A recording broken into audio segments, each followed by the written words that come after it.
뉴턴이 사과나무 아래서 발견한 과학, 그 짜릿한 즐거움을 여러분에게도 선사해드립니다. 사람과 과학의 만남, 사과나무의 엄지입니다. 여러분은 어떤 색을 가장 좋아하세요? 파란색.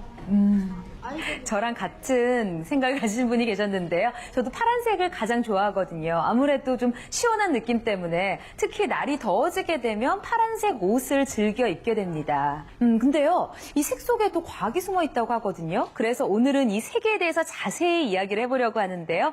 오늘 색 이야기를 들려주실 강연자 박수로 모셔볼게요.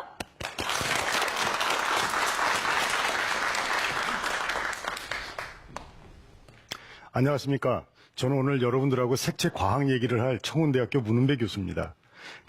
색채 과학이 너무 어렵게 생각하지 마시고요. 우리가 사실은 주위에 있는 모든 것들이 색채 과학입니다. 그래서 색채 과학 속에 사실은 살고 있는 겁니다. 그러니까 오늘 저랑 같이 좀 부담 없이 색채 과학 공부를 하시면서 이런 게 기초적인 과학이구나 이렇게 생각해 주시면 감사하겠습니다. 지금 여기 첫 페이지에 보면 여러 가지 사람들이 보이실 텐데요. 이분들이 바로 그 위대한 색채 과학자들입니다.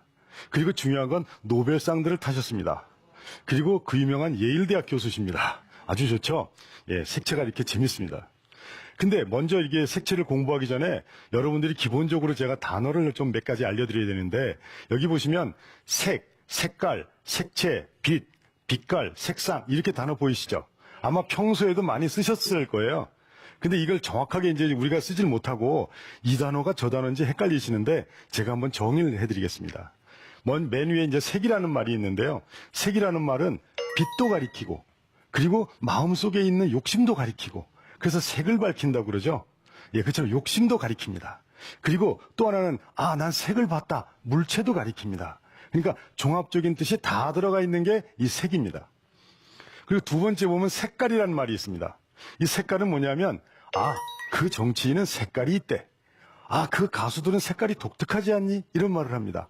그러니까 뭐냐면 주로 사람이나 이 어떤 집단의 성격이 독특할 때, 그걸 가리킬 때 색깔이라는 말을 씁니다. 그리고 또 하나, 색채라는 말이 세 번째 있을 텐데요. 이 바로 색채가 물리적으로 이런 물체색을 가리킬 때 쓰는 말입니다. 그래서 오늘 우리가 주제로 삼은 것도 색채 과학입니다. 그러니까 사람 마음을 다루는 건 아니란 뜻이죠. 예, 그렇습니다. 그 다음에 빛이라는 게 있습니다.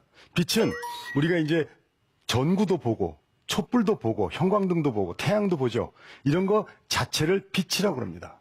그래서 요거는 소스를 좀 이따가 좀 다르게 제가 설명을 드릴 겁니다. 그 다음에 이제 빛깔이라는 게 있습니다. 이 빛깔이라는 말도 많이 들어보셨죠?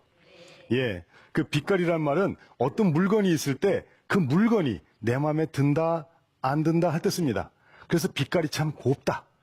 빛깔이 아니다. 이런 말을 씁니다. 그건 내 마음이 좋다, 나쁘다. 이게 들어야 있는 뜻입니다. 그리고 맨 밑에 있는 색상이란 말도 많이 쓰셨을 겁니다. 이건 왜 색상이 다양하질 못하냐. 근데 사실은 색상이란 말은 굉장히 어려운 말입니다. 그러니까 태양이 가진 전자기파의 길이에 따른 변화 이런 뜻입니다. 굉장히 어렵습니다. 그러니까 여러분들이 이건 색상이 어떠니 그럴 때는 이거는 태양 속에 들어있는 전자기파의 길이가 다른 게 어떠니 이렇게 물어보는 겁니다. 그러니까 다음부터는 색채가 어떠냐, 이것의 빛이 어떠냐 이렇게 물어보시는 게 정확합니다. 예, 그리고 지금 여기 색이 보이실 텐데요. 요게 이렇게 태양에서 우리한테 보여줄 수 있는 가시광선이라고 합니다. 그러니까 가시광선은 볼 수 있는 빛 이런 뜻입니다. 이거를 정확하게 과학적인 용어로는 이제 색인데요. 전자기파 스펙트럼이라고 부릅니다. 그러니까 전기와 자기가 태양으로부터 이게 전달되어 온 현상 이렇게 부르는 겁니다. 과학적인 용어고요. 우리가 그냥 부를 때는 가시광선 이래도 괜찮습니다. 그리고 오른쪽에 보시면 빨간색이 분포해 있고 왼쪽에는 파란색이 분포해 있을 겁니다. 이게 사실은 길이 차이로 보면 크게 차이가 나지 않지만 눈으로 보면 하나는 빨갛고 하나는 파랗습니다. 그리고 무지개 색깔이랑 똑같죠. 이 빨간빛은 어떤 특징이 있냐면 열이 뜨겁습니다. 그리고 깊이 파고듭니다. 그래서 아마 귀 치료를 받으러 가셨을 때 빨간 불빛인데 아주 어두운 걸 쬐어줬는데 아주 뜨거웠던 기억이 있으실 거예요. 그처럼 빨간 불빛은 아주 깊게 파고드는 특징이 있습니다. 그리고 뜨겁습니다. 근데 파란빛은 뜨겁지가 않습니다. 하지만 피부를 상하게 만듭니다.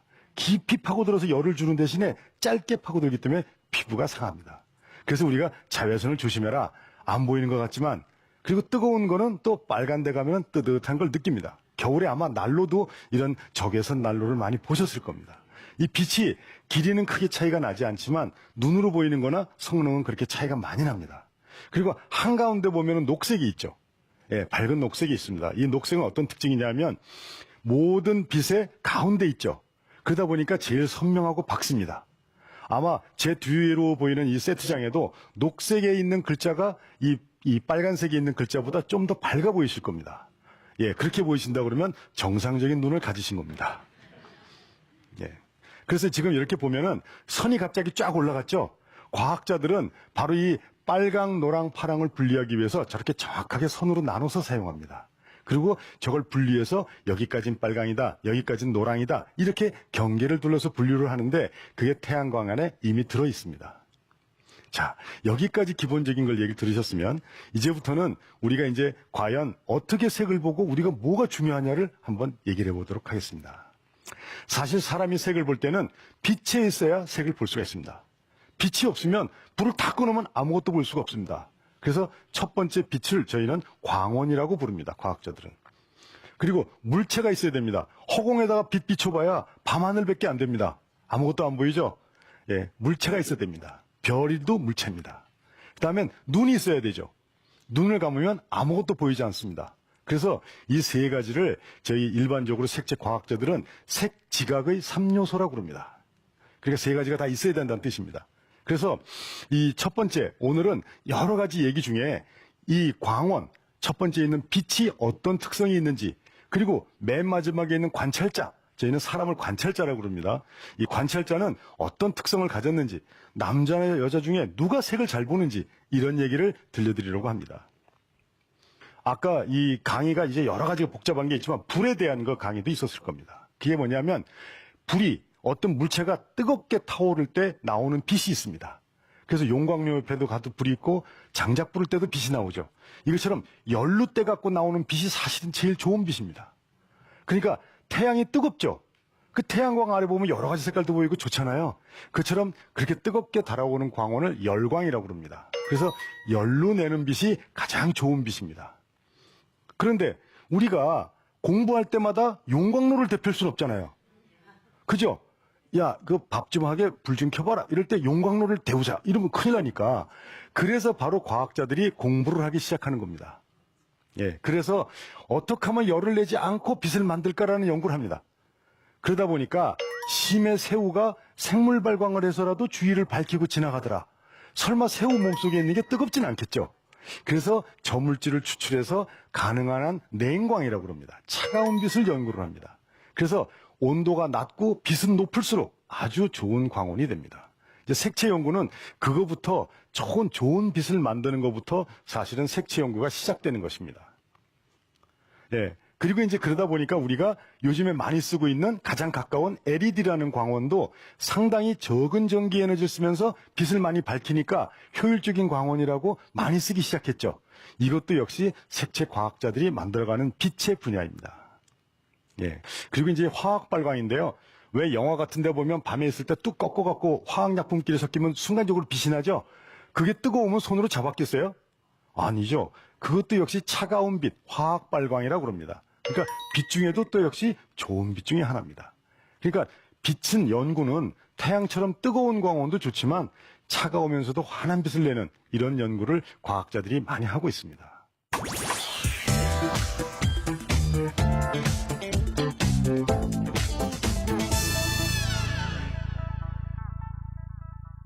다음에 이제 그렇다면 어떤 빛이 좋은 빛이냐? 국제적으로 광원이라는 것도 표준을 정해놨습니다. 그러니까 뭐 우리끼리 부를 때도 이런 빛, 저런 빛, 파란 빛 이렇게 부르지 않고 아예 객관적으로 부를 수 있게끔 수치화해 놓은 광원이 있습니다. 그래서 영어 알파벳을 따라서 A광원 이렇게 부르는 거, B광원, C광원 다 있습니다. 그러나 오늘은 세 가지만 소개해 드리도록 하겠습니다. A광원이라고 그러죠. 백열등입니다. 그리고 촛불입니다. 무슨 빛인지 아시겠죠? 노란 빛이고 따뜻한 빛입니다. 이건 어떤 특징을 가졌냐면 사람 마음을 편안하게 하고 음식을 맛있게 보이게 합니다. 예, 그래서 촛불 밑에 있으면 식사가 잘 됩니다. 많이 먹습니다.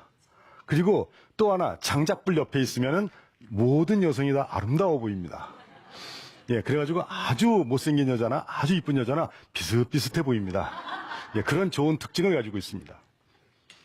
다음엔 D65 광원이라고 합니다. 좀 어렵지만 D65입니다. 그러니까 데이 65 이제 이런 거를 볼 수 있는데 이건 어떤 그 광원이냐면 태양광을 말합니다.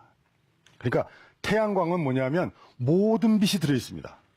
아까 제가 왜 먼저 강연에 앞서서 태양광 스펙트럼을 한번 보여드렸을 겁니다. 그 스펙트럼 안에는 빨주노초 파남부부터 그 사이 모든 게 꽉 껴 있었죠. 그것처럼 이 태양광 안에는 모든 색이 들어 있습니다. 그러다 보니까 이 태양광은 어떤 특징이냐면 사물을 보기에 참 좋습니다. 모든 색이 들어있다는 건 어떤 특징이냐면 노란 거, 조금 더 노란 거, 아주 노란 거, 어두운 노란색, 밝은 노란색, 선명한 노란색, 흐린 노란색 다 구분을 할 수 있다는 뜻입니다. 그러다 보니까 D65 광원을 가지고는 주로 검사를 합니다. 그러니까 이 물건이 잘 됐냐, 잘못됐냐, 또는 뭐가 잘못됐나 이런 검사를 할 때 주로 사용하는 것이 D65 광원입니다. 자, 그렇다면 D65 광원 밑에서 아름다운 여성을 보면 아름다울까요? 절대 그렇지 않습니다. 그래서 한여름 낮 오후 2시에 야외 결혼식을 하겠다는 여성분들은 굉장히 용감한 분입니다. 모든 게 다 보입니다. 그것처럼 모든 게 다 보이기 때문에 D65 광원은요, 모든 과학자들이 어떻게 하면 태양광에 가까운 색을 낼까를 연구하면서도 어떻게 하면 차갑게 이빛을 낼까를 연구하는 게 이 색채 과학에서는 가장 최첨단 연구가 되겠습니다. 예, 다음에는 이 표준 광원 중에 CWF라고 그럽니다. 형광등 광원이라고 그러죠. 쉽게 얘기해서 이제 형광등이라는 광원 중에 하나입니다. 보면은 형광등은 어떤 특징을 가졌냐면 사실은 모든 색이 들어있는 것 같지만 녹색하고 파란색밖에 없습니다. 왜? 아까 제가 스펙트럼 설명하면서 한가운데 녹색이 있기 때문에 녹색이 원래 밝습니다 라고 말씀드렸죠. 그리고 녹색하고 파란색이 들어있기 때문에 적은 에너지를 가지고 아주 밝은 빛을 낼 수가 있습니다. 아주 좋은 특징을 가졌지만 이게 빨간색을 가지고 있지 않습니다. 그러다 보니까 빨간색이 있는 물체를 형광등 밑에서 바라보면 아주 이쁘지가 않습니다. 그리고 본연의 모습을 알아보기가 어렵습니다. 그래서 형광등 불 밑에서 상대를 바라보게 되면 창백한 얼굴을 보게 되고 긴장을 하게 됩니다. 단 좋은 점도 있습니다. 이 형광등 밑에서 이걸 보게 되면은 이 서류 일을 하기가 좋고 사물을 보기가 좋고 그리고 이제 형식적인 그렇게 아주 노멀한 얘기하기가 아주 좋습니다. 그러니까 이 광원들 세 개를 제가 지금 설명드렸지만 이 광원들도 각자의 특징이 있습니다. 그리고 이제 오늘 또 하나 말씀드릴 내용이 눈에 대한 내용입니다. 제 강의가 오늘 빛하고 눈으로 이루어져 있는데 지금 여기 눈을 보시면은 그 어떻게 보면 서양분의 눈 같죠? 예, 그리고 여기 보면 또 서양의 아름다운 여성의 눈입니다. 그런데 이 강연을 듣는 그 서양에 있는 아름다운 여성분이 아주 서운해 하실 텐데 품질로는 아주 안 좋은 눈입니다. 예, 왜 그러냐면 눈동자 속에는 이 멜라민이라는 색소가 가득 차 있을수록 좋은 눈입니다. 그래서 가장 좋은 눈은 어떤 눈이냐면 우리 갓난 아기가 태어났을 때 보면 눈동자가 아주 새까맣죠. 예, 아주 좋은 눈입니다. 그러니까 눈동자에는 멜라민이 꽉 차 있는 검은 눈동자가 아주 품질이 좋습니다. 예, 그래서 또 빛을 받아들이기도 쉽고 눈도 상하지도 않고 많은 색을 쉽게 받아들일 수 있는 눈을 가지고 있는 겁니다. 그래서 이 눈 구조를 보면요, 맨 바깥에 각막이라는 데부터 이 수정체라는 데를 통해서 유리체라는 데를 통하고 그리고 망막이라는 데까지 와서 우리가 색을 볼 수 있게 되어 있습니다. 이 원리를 가지고 그대로 이용한 게 바로 디지털 카메라, 일반 카메라가 되겠습니다. 예, 그리고 이거를 그대로 반대로 만든 건 모니터가 되겠죠. 빛을 뿜어서 이제 보이게 만드니까 이제 그런 구조를 이쪽으로도 갖고 반대로도 가진 게 눈과 카메라 그리고 모니터입니다. 예, 이렇게 돼 있는데요. 이 과정이 똑같지가 않습니다. 이제 사람도 이 수명이 있는지라 오래 쓰게 되다 보면 안에 있는 저 가운데 유리체라고 하는 부분이 조금씩 노랗게 됩니다. 우리 왜 이 종이나 하얀 종이나 하얀 옷들 바깥에 오래 놔두게 되면 누렇게 변하는 걸 보실 거예요. 사람도 별 수 없습니다. 그래서 사람도 눈동자 속에 있는 유리체가 점점 노랗게 변합니다. 그러다 보니까 노랗게 변하다 보니까 노란색을 잘 못 보고 이렇게 칙칙하게 되죠. 이제 그런 현상이 자꾸 생기게 됩니다. 아니면 또 어떤 경우에는 사물을 전부 다 누렇게만 보는 현상도 생깁니다. 그러니까 일단 하얀 게 변했을 때 생기는 현상들이 만들어지게 됩니다. 자, 그러면 이제 좀 더 재미있는 얘기를 해보겠는데요. 사람 눈이 어떤 구조를 가지고 있냐면 여러분도 혹시 보색이라는 얘기를 들어보셨어요? 들어보셨죠? 근데 정확하게 보색에 대해서 제가 한번 알려드릴게요. 지금 여기에 그 태극기가 이상하게 생긴 태극기가 있을 텐데 가운데 있는 까만 점 보이시죠? 여기를 지금부터 한 20초만 바라봐 주세요.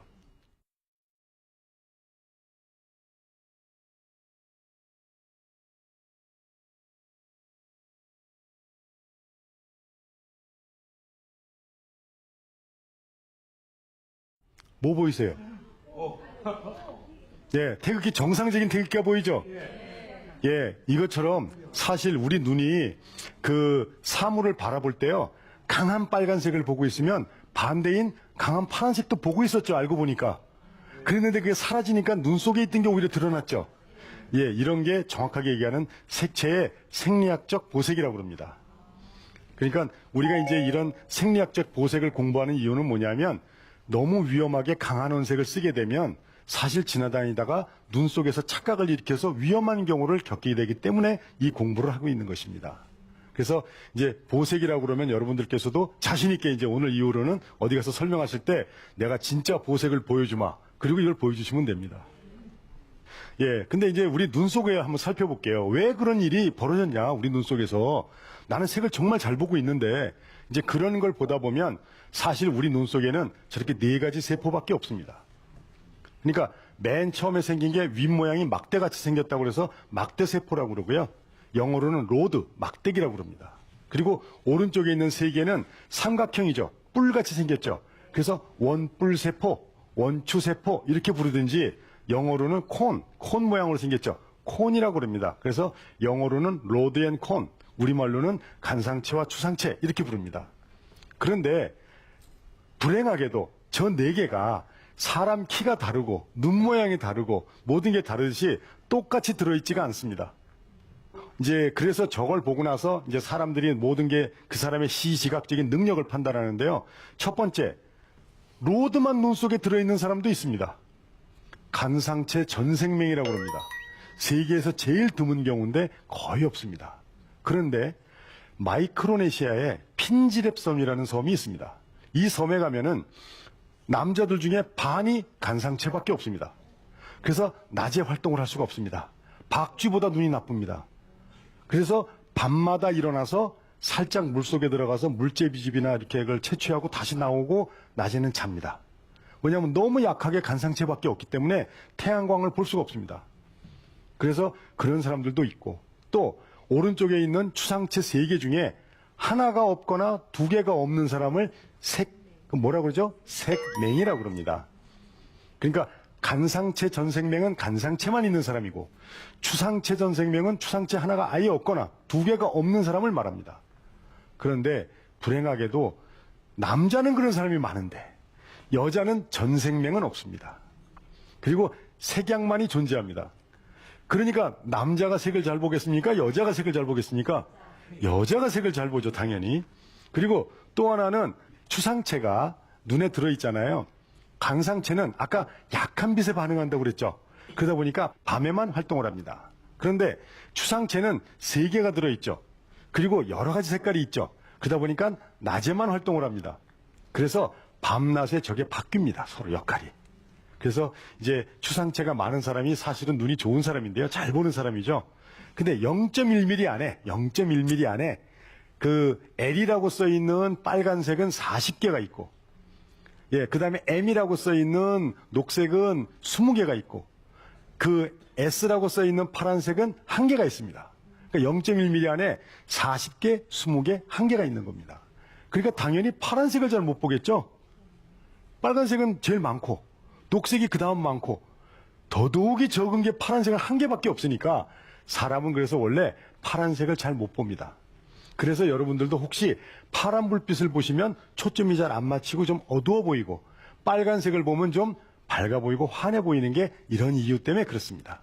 그래서 이 추상체와 간상체 특징을 보면요, 나이별로 나타나게 되는데 지금 여기를 보면 추상체와 간상체가 어떻게 색채적으로 과학적으로 분포를 하고 있는지를 보여주는 겁니다. 그래서 확실히 여기에서 그래프에서 봐도 이 파란색 추상체가 이 단내가 낮습니다. 분포도 낮고. 그러니까 파란색을 어둡게 보는 특성을 원래부터 사람이 가지고 있는 겁니다. 그리고 실질적으로 파란색이 적다 보니까 사람이 볼 수 있는 색을 다 모아보면 저런 모양이 만들어집니다. 그러다 보니까 확실히 파란 쪽에서 볼 수 있는 색이 적죠. 빨간색이 많죠. 그래서 빨간색으로 디자인을 많이 하거나 복잡한 모양을 만들면 다 구분을 합니다. 여러분들 꽃들 모양 다 구분하시죠? 꽃 모양. 이거는 조금 더 주황색, 조금 더 빨간색, 조금 더 자주색 구분 다 하시죠? 그런데 요건 조금 더 파란 하늘색, 요건 조금 녹색 있긴 하늘색, 요건 어떤 나뭇잎 다 구분하세요? 어렵습니다. 원래 사람이 빨간색 쪽을 구분을 잘하고 그쪽에 물건도 잘 봅니다. 그리고 이제 나이가 들면서 점점 아까 제가 보여드린 그림처럼 파란색하고 빨간색하고 전부 다 있잖아요. 동시에 없어져도 파란색이 먼저 없어지겠죠. 그래서 나이가 드시면은 파란색을 거의 볼 수 없게 됩니다.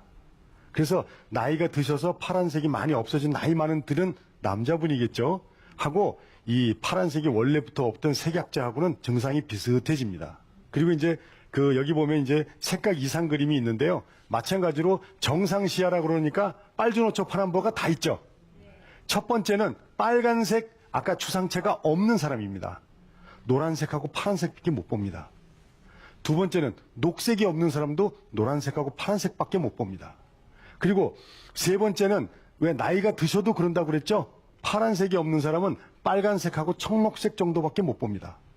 그러다 보니까 이 나이가 드신 분들을 위해서 색채 과학을 하거나 디자인을 하거나 사인보드를 만들거나 할 때는 바로 저 세 번째 색을 고려해가지고 거기 있는 색으로만 만들어주는 게 나이 많은 분을 배려하는 겁니다. 그래서 색채 유니버설 과학이라고 그러면 첫 번째 거 정상적인 색상원에서 색을 막 골랐을 게 아니라 두 번째, 세 번째, 네 번째 있는 색약자들도 볼 수 있는 색하고 공통된 색을 골라서 하는 게 색채 과학의 목표가 되겠습니다. 그렇게 해서 만들다 보면 여기 지금 사인보드가 있잖아요. 왜 그러냐면 교통사고라는 건 순식간에 일어납니다. 그러다 보니까 가다가 정차금지 아니면 주차금지 써 있어요. 근데 그게 잘 안 보입니다. 파란색도 답답하고 아까 나이 들면 안 보인다고 그랬죠? 게다가 밝은색, 어두운색 대비가 이루어져야 되는데 주황색이나 빨간색이 차이가 적어요. 그럼 어떻게 가라는 거지 하고 들여다보다가 큰 사고가 납니다. 그래서 이거를 쉽게 보게 하기 위해서 색약자들이 잘 볼 수 있는 아까 그런 팔레트를 이용해서 조금 수정을 한 게 위에 게 되겠습니다. 그리고 이제 밑에 것들은 그 전에 수정을 하지 않은 겁니다. 그러면 여기 보면 큰 차이가 안 나 보이는데요. 사실 색채 과학이 빨간색을 파랗게 바꾸고 노란색을 검정색으로 바꾸고 이렇게 크게 접근하는 게 아니라 어떻게 하면 색약자들도 배려하고 그렇다고 색약자들만 볼 수 있는 색을 쓰면 세상에 쓸 수 있는 색이 노란색, 파란색밖에 없죠. 안 되죠. 아름답게도 해야 되죠. 그러다 보니까 아름답게 할 수 있는 다양한 색도 쓰고 또 색약자들이 볼 수 있는 정확하게 누구나 볼 수 있는 색도 유니버설 색도 쓰고 이렇게 만들어 나가는 게 우리가 세상을 아름답게 만들어 나가는 겁니다. 그래서 많은 배려가 있어야 되겠는데요. 색을 잘 보는데 오늘 제가 강의를 마무리하면서 드리고 싶은 말씀은 색을 제일 잘 볼 수 있는 나이는 여성분들 중에는 16살입니다. 남자는 그 반인 8살입니다. 그런데 색채 조사를 할 때는 보통 20살쯤 된 여자들을 많이 검사를 합니다. 마지막 단계. 근데 왜 그러면 16살인데 20살을 데려다가 검사를 하냐? 고등학생이라 너무 바쁩니다. 그래서 20살짜리 대학생들을 1, 2학년을 모으는데 눈도 좋고 추상체도 다 갖고 있는 여학생들이 그렇게 많지가 않습니다. 그래서 그 사람들을 표준인으로 해서 마지막에 이 색이 정말 안전하게 이 두 색 구분이 잘 되느냐 안 되느냐 이 색을 멀리서 봤을 때 잘 되냐 가까이서도 잘 되냐를 꼭 그 학생들을 데려다 놓고 마지막에 실험을 거칩니다. 그래서 그거를 색채 시감 비교 과학이라고 합니다. 그래서 색채 과학이 지금 말씀드린 것처럼 이게 인문적인 과학도 있고 또 실질적으로 생리학, 눈과 관련된 과학도 있고 또 공학 쪽에서는 이거를 정량적으로 생산을 해야 되지 않습니까? 그러다 보니까 전부 다 수학 공식처럼 만들어가지고 몇 단계 차이 날 때가 좋고 몇 단계 차이 날 때가 좋고 아까 제가 강연을 했던 광원 중에 이럴 때는 A광원 밑에야 더 효과가 좋고 이건 D광원 밑에서 더 효과가 좋고 이거는 형광등 밑에서 더 효과가 좋고 이런 거를 복합적으로 공학적으로 연구하는 게 색채 과학자들이 하는 일이 되겠습니다. 오늘 제 강의는 여기서 마치도록 하겠습니다. 감사합니다.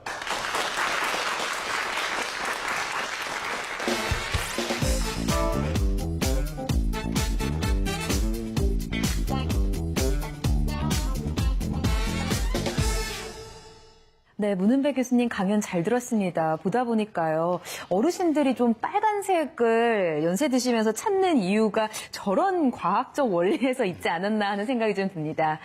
근데 듣다 보니까 이런 궁금증이 생겼어요. 이 불빛, 광원에 따라서도 더 예뻐 보이기도 하고 더 맛있어 보이기도 한다고 하셨잖아요. 그럼 이런 색깔의 차이에 따라서 사람의 이 심리나 마음을 좀 다르게 볼 수 있게끔 하지 않을까라는 생각을 했거든요. 예, 그렇습니다. 이 색에 의해서 사람의 심정이 움직이기 때문에 네. 그러니까 사람의 성격을 어느 정도 교정을 하거나 이 보완을 해줄 수가 있습니다. 그러니까 너무 집에서 어디를 너무 까불고 너무 큰 소리를 내고 너무 산만하다 이럴 때는 파란색하고 회색하고 은색, 흰색 이런 좀 차갑고 침착한 계열의 색으로 실내 교육을 해주게 되면 애들이 6개월 있다가 둘이서 서로 그래도 침착해져 갖고 논리적인 토론도 하고 또 이성도 찾고 이렇게 효과를 누릴 수가 있습니다. 색채가 정말 놀라운 비밀을 가지고 있네요. 예, 그렇습니다. 네, 오늘 색채에 대해서 재미있는 이야기 해주신 우리 문은배 교수님께 다시 한번 박수 부탁드립니다.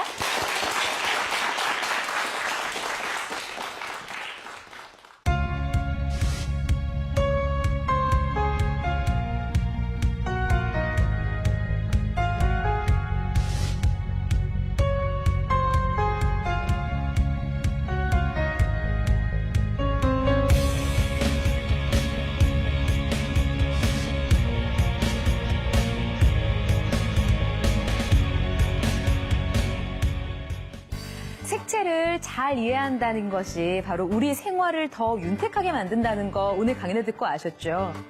지금부터는요, 좀 우리 주변에 있는 색들이 어떤 식으로 이용되고 있는지 유심히 살펴보는 건 어떨까 싶습니다.